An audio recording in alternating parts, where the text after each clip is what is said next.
What's up, guys? Welcome back to another episode of our show. This is your host, Sir Eros. Kamusta kayo dyan? So, para sa ating episode for today is bibigyan lang natin kayo ng brief story ng ating winner ng ating June raffle dito sa ating channel. Okay, so to start off first, kung bago kayo dito sa channel na to, my name is Sir Eros, isa akong clinical audiologist na based here sa Singapore. Kaya natin ginagawa ang itong ating channel na to is to create a community of hearing awareness advocate sa bansang Pilipinas at syempre ma-inform kayo in regards with your ears. Okay? Kung may problema kayo sa pandinig, kung meron kayong katanungan about your ears, kung meron kayong nararamdaman na pressure, pagbabara, or kung meron kayong tinnitus, po pwede kayong maglagay ng comments sa ating comment box or kahit sa ating chat box para ma-address natin. Okay? So most likely or kadalasan yung mga nanonood sa ating channel is either profoundly deaf or meron naman na moderate to severe hearing loss. To-turn up nyo lang yung volume nyo para marinig nyo ako. Pero dun sa mga severely or profoundly deaf, abangan nyo yung ating episode tomorrow.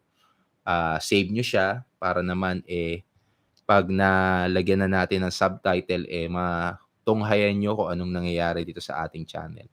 So yung episode natin for today is, tulad nga na nabanggit natin, is yung Baradong Tenga, yung winner ng ating raffle for June. Okay?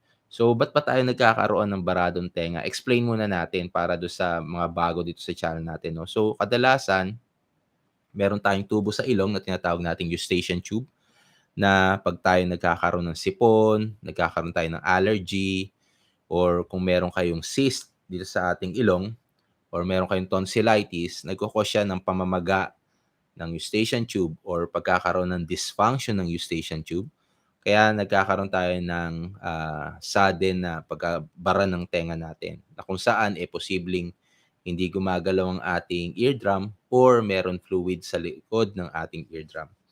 Now, para do sa ating winner, okay, congratulations kasi amongst all of our participants, siya yung medyo napapansin natin na active sa pagpo-post, sa pagre-reshare ng ating mga content sa ating Facebook page. Okay?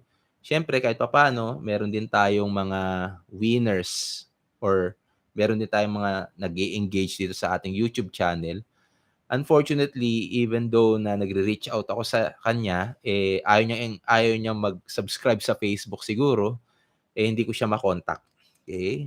So, yun na nga, explain lang natin yung storya ng ating winner. So, basically, nakilala ko si Sainel Rioja, okay?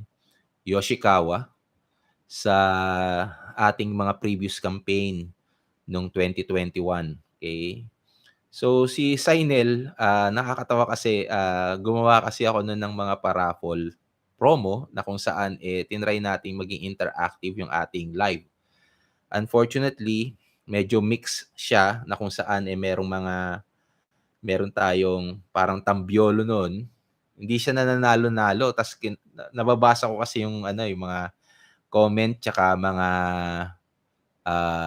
anong tawag dito, yung mga comment tsaka yung mga story nila sa ano, sa ating chat box or sa ating live chat. So, sinasabi niya na, "Uy, walang signal dito sa ating lugar, kaya kailangan pa siyang nasa labas," and so on and so forth. So, siyempre, over the years, ah, meron siyang mga inquiry about his hearing loss. Ang storya ng hearing loss ni Sainel is, apparently, nag-send siya sa akin ng audiogram.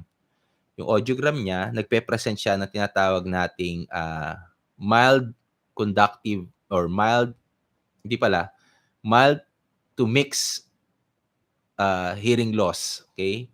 Na ang severity nasa about moderate to severe, parang gano'n yung kanyang hearing loss.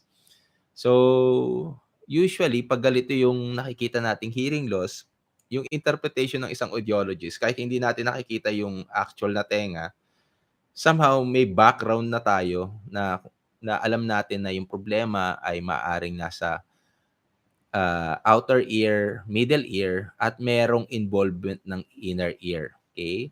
So, yun na nga yung kanyang kwento. Tapos, nung in-announce natin kahapon sa kanya, yung nag-reach out tayo sa kanya kung anong nangyayari. So, binanggit niya pa yung mga case history. Nabanggit nung ENT sa kanya na parang medyo iba yung itsura ng kanyang eardrum. So, kung intact yung eardrum, maaaring kaya ganun yung kanyang hearing loss is posibleng nabutas yung eardrum niya, tas nung naghilom o gumaling, eh hindi completely na ibalik yung function ng kanyang eardrum or non-functional yung kanyang eardrum, which is posibleng mangyari. Tapos, nag-send siya ng panibagong audiogram. Unfortunately, yung audiogram niya parang lumabas na severe. Pero dahil hindi nga kumpleto yung kanyang test, hindi ginawa yung bone conduction test, hindi natin alam ngayon kung anong status ng kanyang inner ear. Okay? So kung medyo confusing sa inyo yung paggawa ng test at yung pag-interpret ng ating result, po pwede kayong bumalik sa ating mga nakaraang videos, hanapin niyo yung paano mag-interpret ng audiogram para na sa ganun, maintindihan niyo kung ano yung ating ibig banggitin dito sa ating palabas, okay? So yun na nga, nabanggit niya rin na tinry niyang mag-avail ng hearing aids sa kanilang lugar, which is sa Romblon, okay?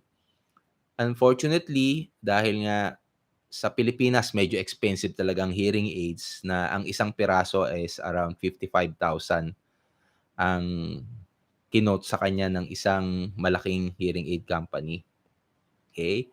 So,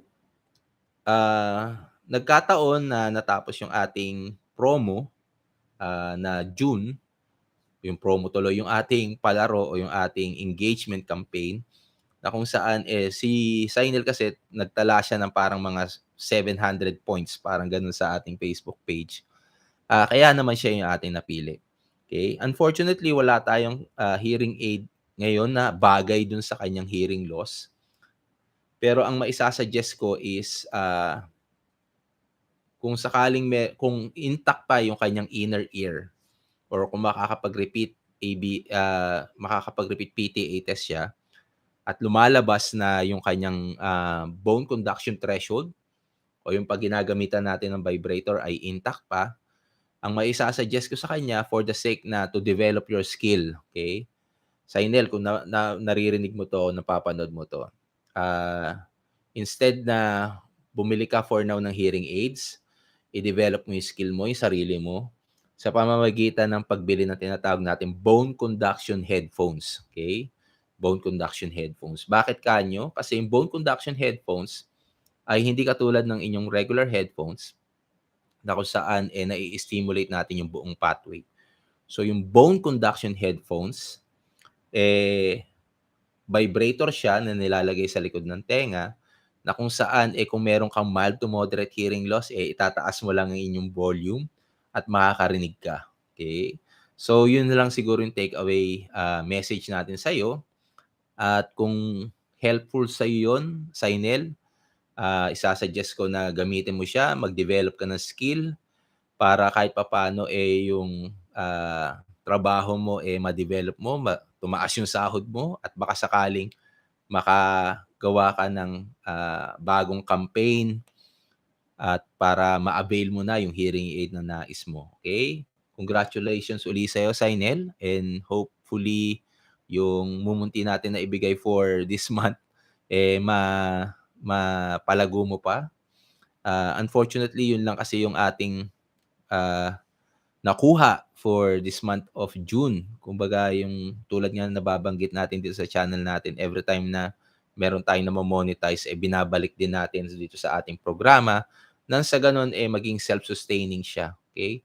Salamat uli sa pag-participate and hopefully si Manuel na dito madalas sa ating, YouTube, kontakin ako para naman, kahit papaano maabisuhan ko siya na mag-create ka ng Facebook page mo para nang sa gano'n, ma-contact din kita para hindi rin naman unfair sa'yo, okay? At ma-monetize, ma-check natin kung gaano yung puntos mo in terms of engagement. Again, Sainel, congratulations.